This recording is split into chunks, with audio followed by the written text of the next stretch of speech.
Welcome to On the Line. Today I am joined by Utah Jazz forward. That's got to be weird to hear. Forward Yes, Rudy Gay. Man, how we doing? I'm good, man. Funny you say that because people be like, "Oh, where you playing now?" I'm like, I don't even know. Utah, I guess.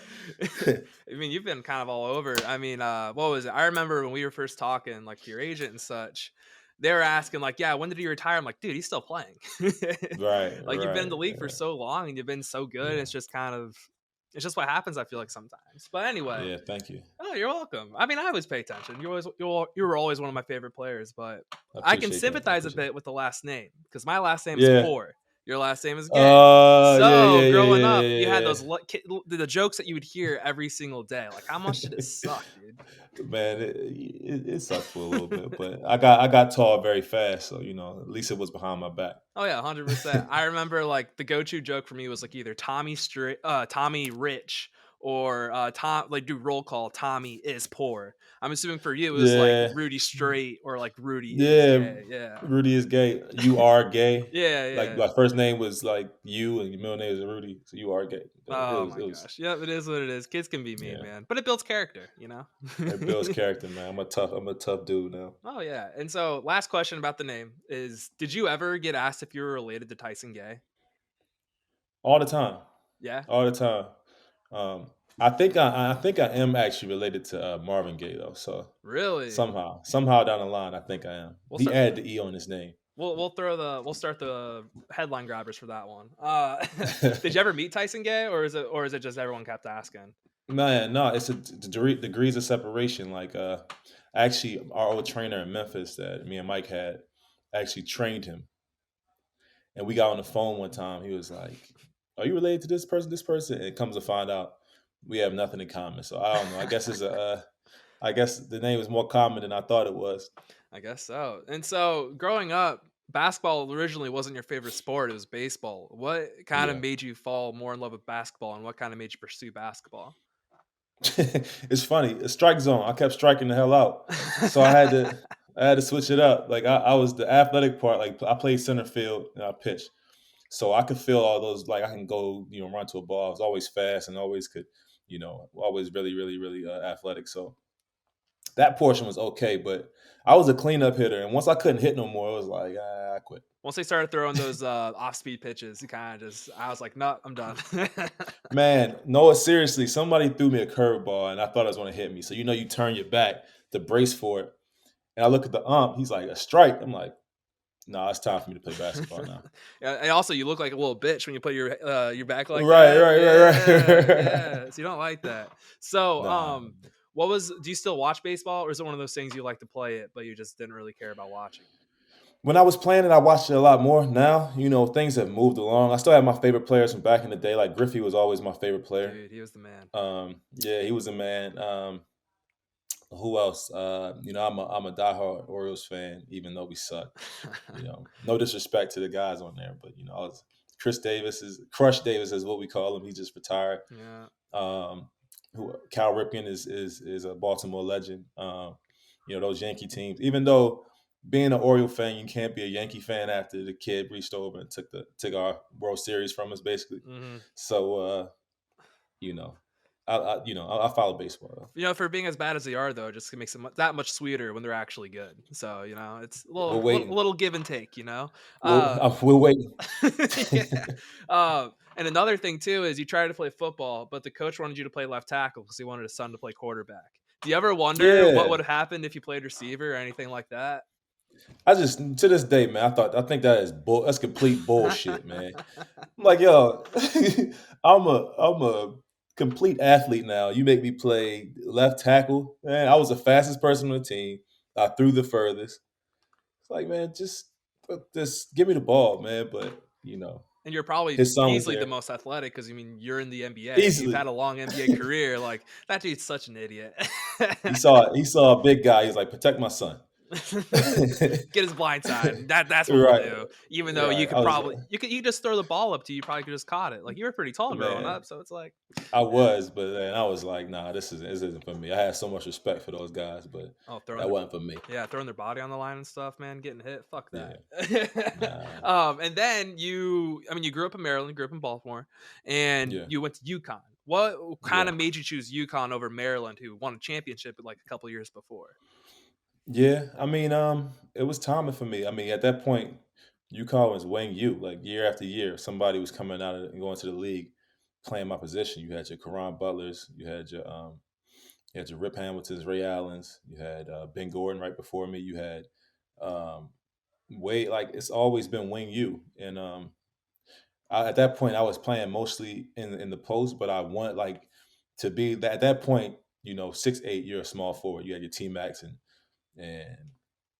so Scottie Pippens before then, and you had your all those, like those people were big. You know what I mean? Playing that position. Hmm. So I was like, all right, let me get in there. Let me learn how to be more of a guard.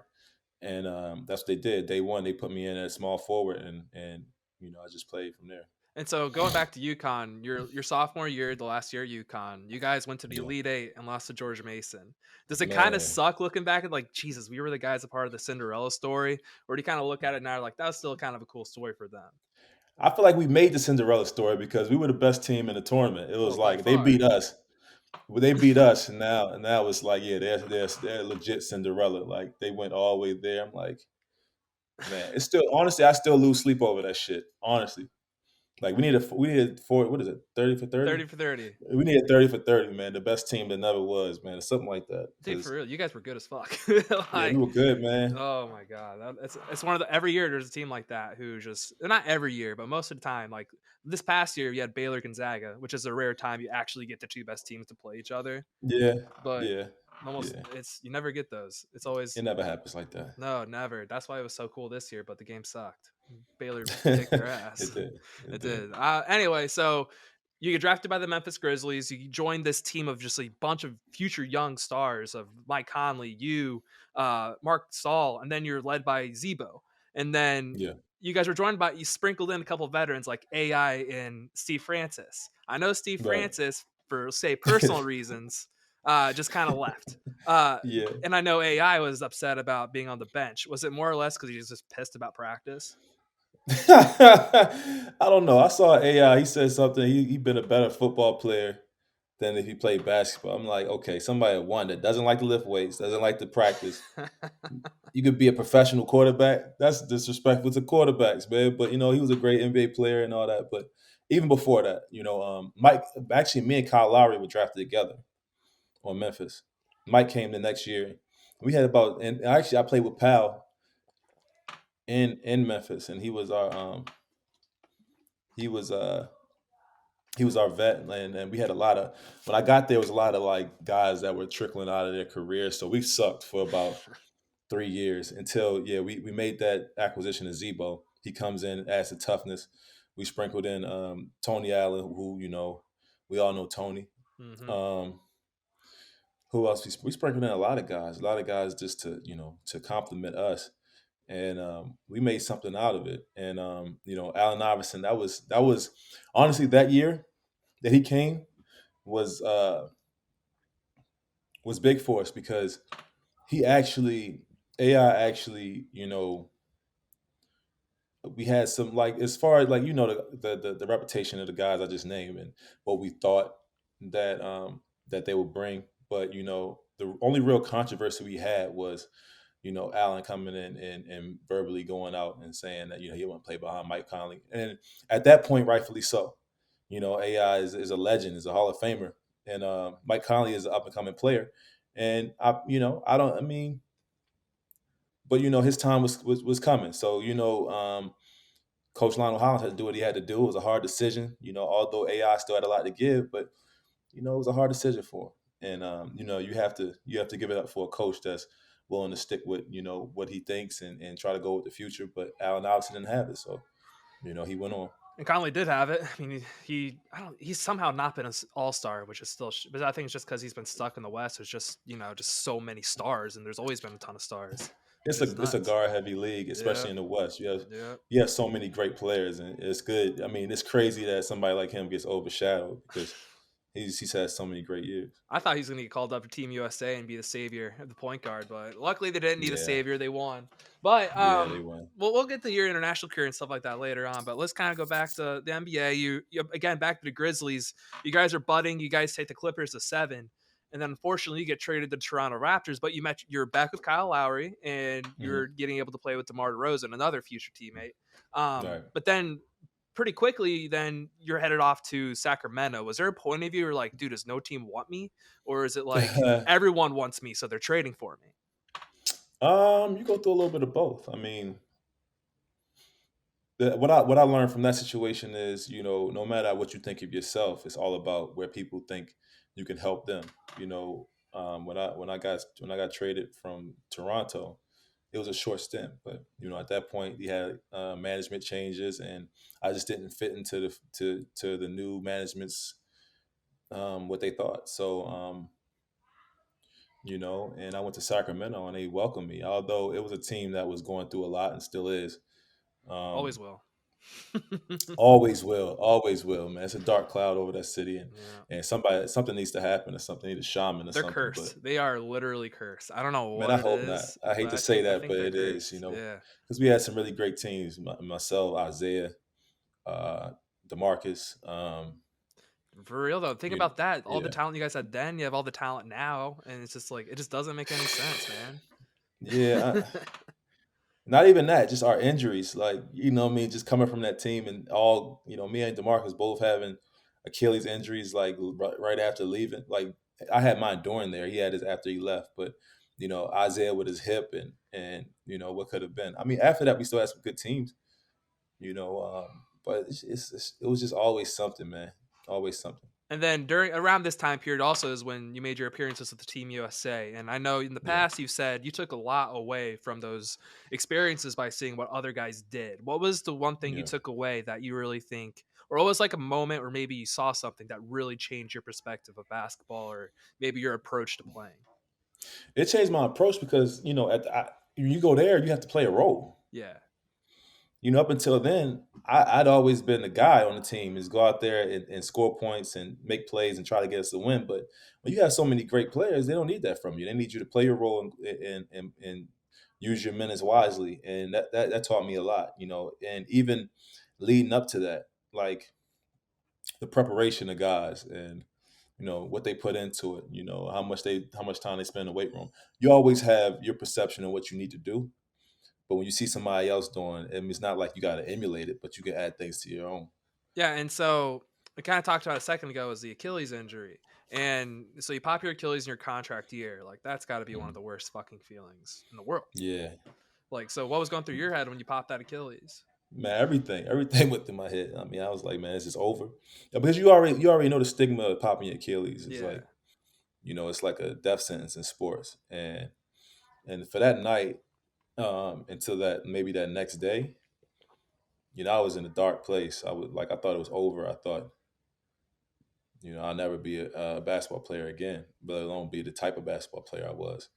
But you know, little time after that, I got back to being myself. I felt motivated. I laid in the bed until like 2 o'clock the next day, and then I got up. I was like, man, fuck this, man. Like, I'm not gonna let this.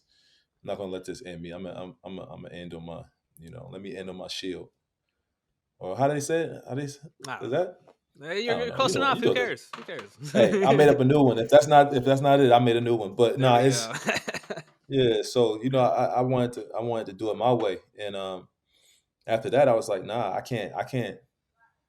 I hate to say it, but I couldn't waste another minute playing in Sacramento if it was going to stay the way it was. So I wanted to move on. That's why I opted out of my contract. Well, it was my contract year. I had to opt out, and I opted out to play somewhere else. So um, that's just, I mean, looking back now, I'm just like, I wish I would have been a part of, trying to be that guy to bring that team back to where it once was. And I felt like a little bit afterwards, I felt like I bailed out on them. But at that time, I was motivated, and I felt like my next step is trying to win a championship, and that's what I always wanted to do. So that's why I went to the Spurs. And then later on, we'll get to is like then you went to the Jazz, but I want to go back to the Achilles. Yeah, Um, Is this yeah, you talked about it's kind of like a death sentence, but I remember like 15 years ago, maybe even 10 years ago, like tearing an ACL seems like a death sentence. And now you see you guys bouncing back from it. And with Achilles injuries, you're starting to kind of see something similar where guys are bouncing back from it and like they miss a little bit, but like they're back. Do you kind of see that? Do you kind of think that might be kind of the perspective of maybe the Achilles isn't the death sentence of a player anymore? yeah. I mean, it takes one person to be a little bit crazy Yeah. to like, look, I don't give a fuck. Like, I'm a play. I'm gonna fight through this because all in your mind. Like, how you come back for something is all in your mind. How hard do you want to attack rehab? Because rehab is a bitch. Yeah. It's a real bitch, man. Like every day trying to teach yourself how to do normal things, and then after that, teach yourself how to do things to a normal person that are abnormal. Being able to jump and continuously run and cut and do all those things. Like somebody tears their Achilles, slipping off a curb. It's like, all right, well, I'm gonna get the surgery. And after that, I'm a limp for a little bit, but eventually I'm gonna get back. Nah, this is within I came back and was playing in 6 months. That's nuts. That's crazy. Whereas KD took a whole year off. Like I opted out of my contract. I was like, no, I'm gonna play. Because you got to be a little fucking crazy to be honest with you.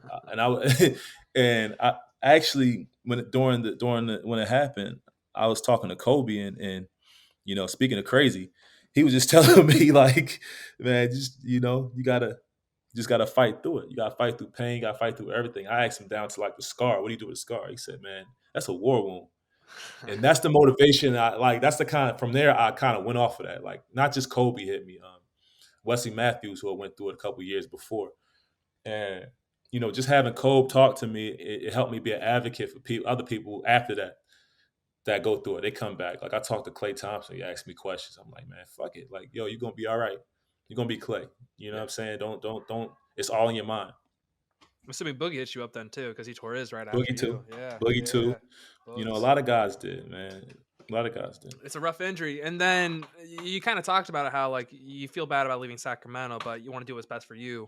And then you went to San Antonio, and you kind of had a coming off the bench role. Was that kind of your mindset? Is like I'm just gonna go play for a team, no matter what it takes. I'm just gonna go try to win a championship. Like, Yeah, I was, but at first, no. My mind was not to come off the bench. That was what Pop wanted from me, and that's what I had to do. So I learned a lot from that situation too.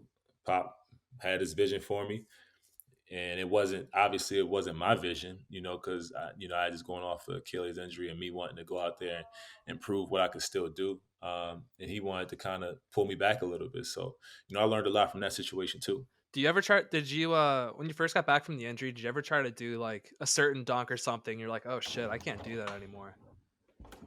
No, No.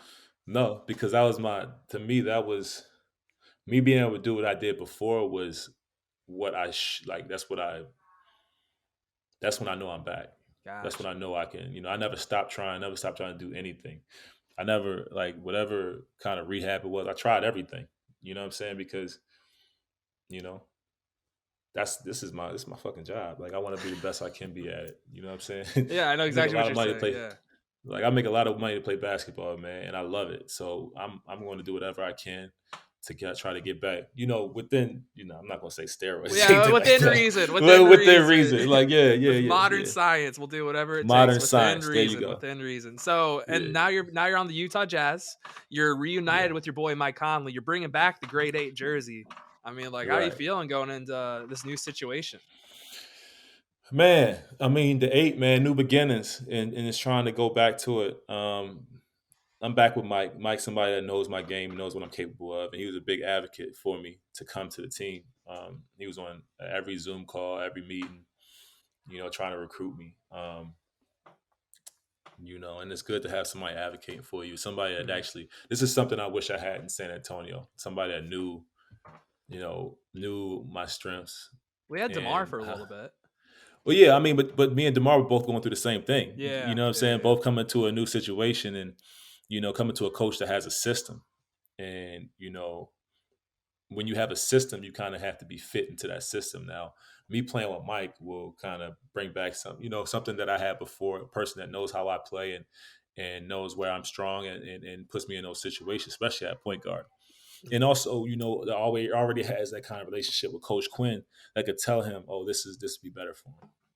Okay, so I got one question for you before we go into this little like dumb question segment. And so, like a month or so ago, you posted Instagram of you DJing, and it said, "What would my Right. DJ name be?" Obviously, you had the people who thought they're funny, saying the jokes everyone could think of right off the bat. But then you had your Yeah. boys like, let's say Demar Derozan, for instance, said, "You ain't even good at it," and Kyle Lowry saying, "DJ, get him the fuck out the booth." How would you like to respond to their comments and That's maybe gain more man. some respect to your music choice? Know what? I'm gonna be honest with you. That's just that's just banter between us. Like we have those kind of relationships. Like we always fuck with each other. Like I say this, I say that. But they're my boys, and they know my music taste is impeccable.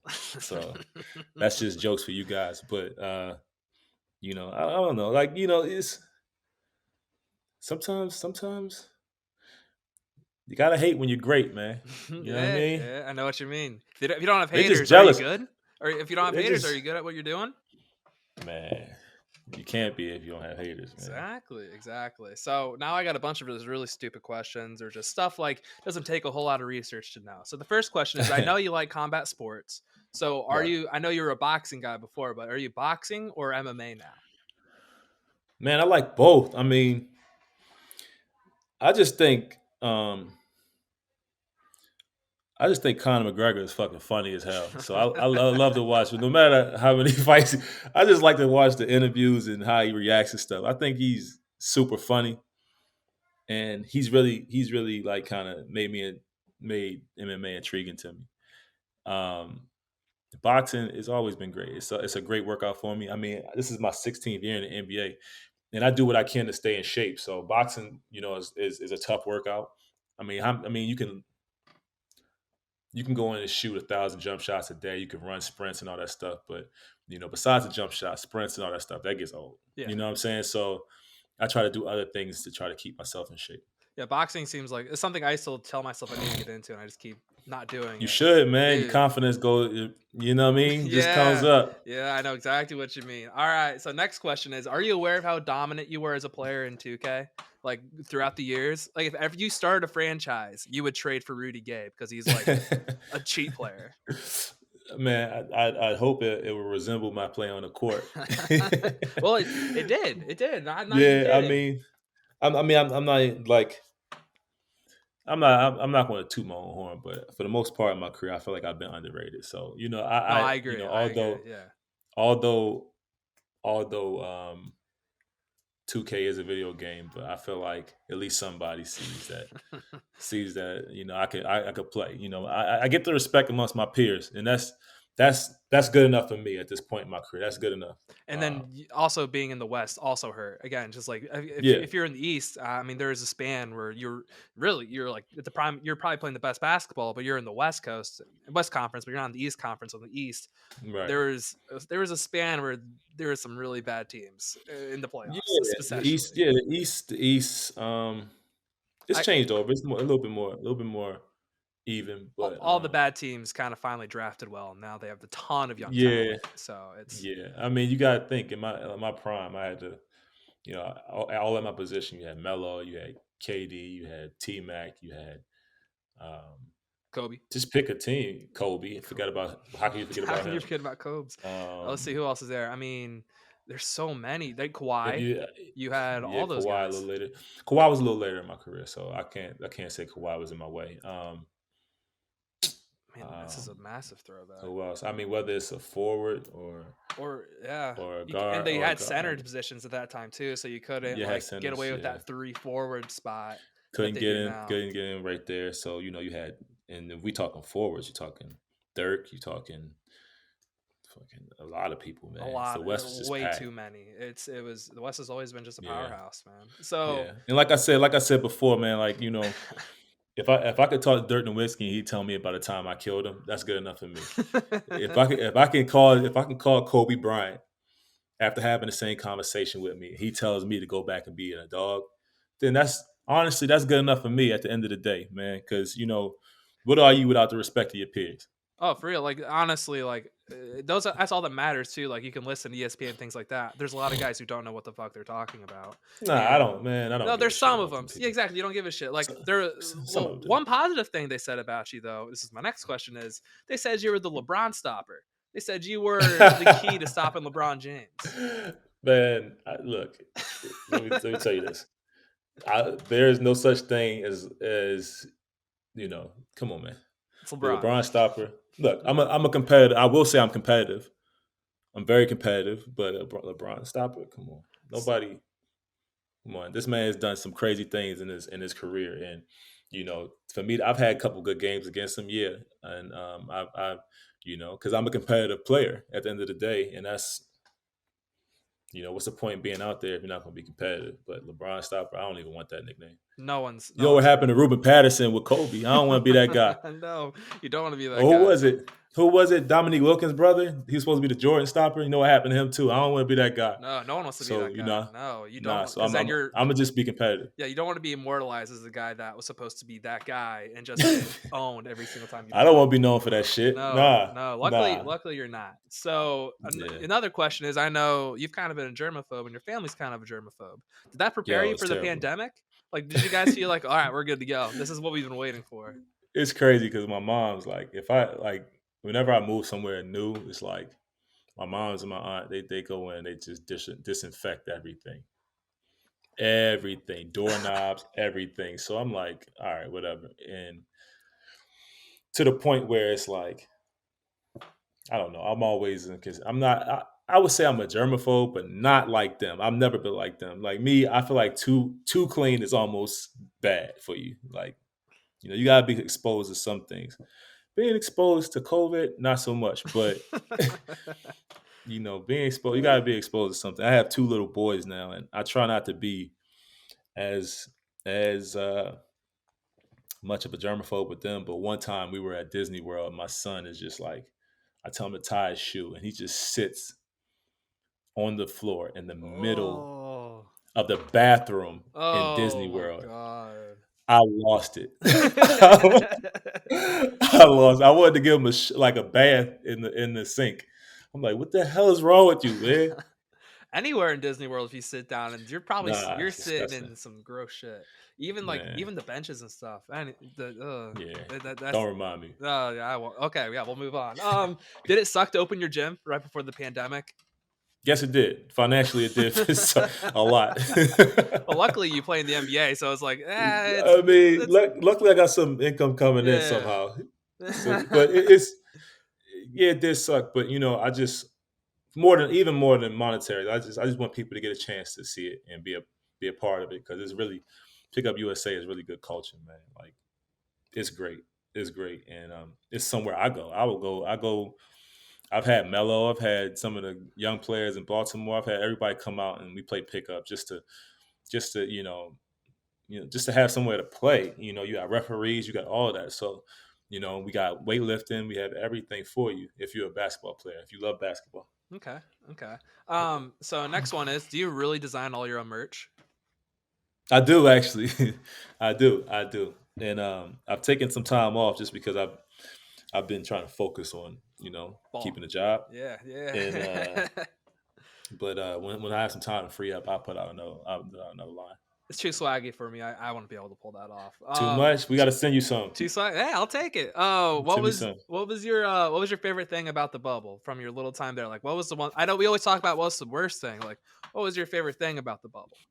Man, the camaraderie, like everybody, like literally, you would play against a team, and then they'll be sitting right next to you in like some Disney restaurant, like. So we all end up like what's going on, whatever kind of beef you got, you kind of hash it out. I think the bubble more than anything had everybody together, and whoever had beef before, it was just squash because we saw way too much of each other, man. Yeah, Like way too much. It's like either fight or get over it. You know what I mean? I know So what you we mean. got over a lot of stuff. But the camaraderie, like this is like a brotherhood. At the end of the day, we're competitive. We want to rip each other's throats out on the floor. Yeah, yeah. but off the floor, it's a brotherhood. It's all love off the floor. And so, Yeah. last thing I got for you for this kind of segment is, do you have any weird rituals before games like you have to do? Weird rituals. I lift. I do a whole weightlifting program before a basketball game. I've done it for maybe 10 to I 12 think years. Kobe was one of the first Whole. guys to start really doing that, wasn't he? Yeah, yeah. That I do that. My socks. I have to stretch my socks out for Really? some reason. Like, and I don't even pull them all the way up. It's just I don't know. They just don't feel right Do you if get I like don't new stretch my socks socks. every single game, or are they Every other it depends. If I lose, if we lose, I switch my socks. I okay? switch all my undergarments if we lose. Okay. What about you? Don't wear a sleeve, do you? So so I pretty much wore a new undergarments every Okay. time in Sacramento. And Cause you don't wear a sleeve, do you? You don't wear one of the sleeves. nah Okay, I didn't think nah so. So you don't have nah. to switch that out. Yeah, that makes sense. Though if you lose, got to switch it up, see if something else works. Yeah, it's like I said in Sacramento. I just wore new shit every game. So Yeah, you said it, not me. And yeah so I know you're a big Ravens guy as well. This is the yeah. actual last question. According to the media this year, again, our favorite people, this is the year he's going to get figured out. How long do you think they're going to say that until they just give up? Because they just do what everyone knows what they're going to do, and they just do it anyway, and no one can stop them. What you mean, like Ravens? Yeah, they think they're going to stop the Ravens. Like, we got them figured out finally. I mean, just I mean that's when you show your true character. When people think they know what you want to do, you got to come out and do something different or be better. I think we have a great team. We have a smart team. I think it's just extremely young. Lamar is young, man. Like people don't really realize how young he I is. think he's like Like 22 or something like he's like that. 20, yeah, like Yeah. something like that. He's like young as hell. So like give that man the time to grow. Like he's an MVP like at 21, 22. Come on now. Like leave him alone. He'll win a championship. Tom Brady didn't win his first championship at 22. Aaron Rodgers didn't win a championship at It's 22. like So Peyton like like 10 years. took Peyton like 10 years. So why are Yeah. we on his back so much? Leave him alone. But we don't get me wrong. I wanted to bring one back to Baltimore for us. Well, another one, because we that's what we do. But you know, we want it. But I mean, whenever people say stuff like that, it's like, yo, he's young. Like, come on now. Let him do I his can't thing. imagine myself at 21. I know what I was doing at 21. I'm a professional athlete. My priorities have changed dramatically. So, he's gonna have to grow. That's part of the maturity process of it. But Yeah. anyway, that's the interview. I know you said you got your merch line, you got other stuff. You want to promote anything, go ahead and promote it. I mean, nothing. Instagram, at Rudy Gay. Don't tweet Instagram. don't tweet the obvious comments. Or You Instagram the tweet him. obvious I comments. don't look. I tweet him Instagram, but don't be mad about what I say back. So Fair, it's all fair game. It's all fair it's game on all fair social media. game. If you don't open Pandora's box, man. So for me, for Rudy, we're out. Peace. Yeah.